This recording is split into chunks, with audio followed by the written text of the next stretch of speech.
नैहरा में रहली त बड़ा मजा कैली, नैहरा में रहली त बड़ा मजा कैली।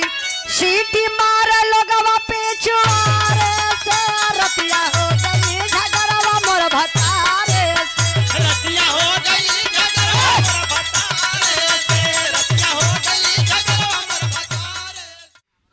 झगड़ा नहीं भैया, बस अब आखिरी गीत हो। बाबूजी का फरमाइश बा, कौन मास्टर? रतिया हो गई झगड़वा मोर भतारे से, रतिया हो गई झगड़वा मोर भतारे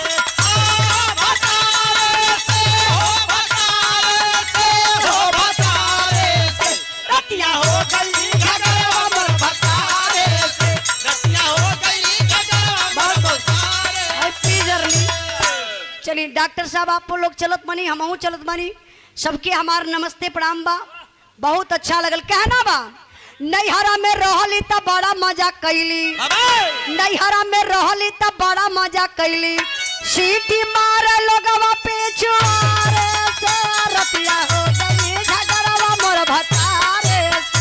रतिया हो गई झगड़वा मोर भतारे से, रतिया हो गई झगड़वा मोर भतारे से। बहुत बहुत धन्यवाद। कुछ गाँव बजाओ में गलती भइल हुई तो आप लोग क्षमा करने का कष्ट करिएगा। एक बार बोलिए सरस्वती माई की जय।